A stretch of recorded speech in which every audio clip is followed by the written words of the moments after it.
ГСП онлайн. Городские новости сейчас.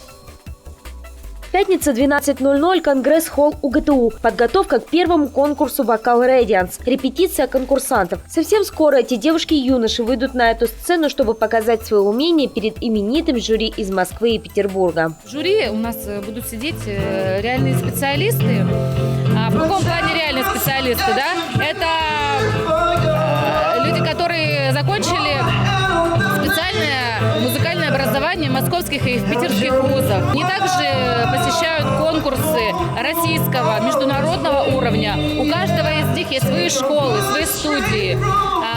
И также некоторые даже преподают в тех вузах и консерваториях, которые закончили.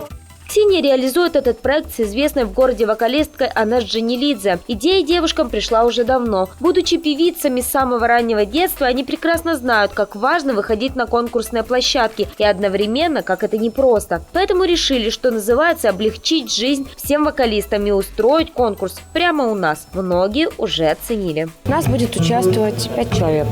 Конкурсы, безусловно, нужны. Просто чтобы хотя бы понять в среднем свой уровень среди остальных людей, чтобы мы не варились сами в своей каше, да, чтобы мы, а то, что в Ухте это очень удобно, не надо никуда выезжать. Так ты выезжаешь, платишь деньги еще за проживание, за дорогу. Оргкомитет конкурса принял уже более 70 заявок со всей республики Коми. А это значит, на сцене будет по-настоящему жарко. Что примечательно, посмотреть на номера вокалистов сможет любой желающий. 4 и 5 ноября в Конгресс-холле с 13 до 17 часов будут проходить конкурсные выступления. 16 ноября в 16:00 стартует заключительный гала-концерт. Вход свободный.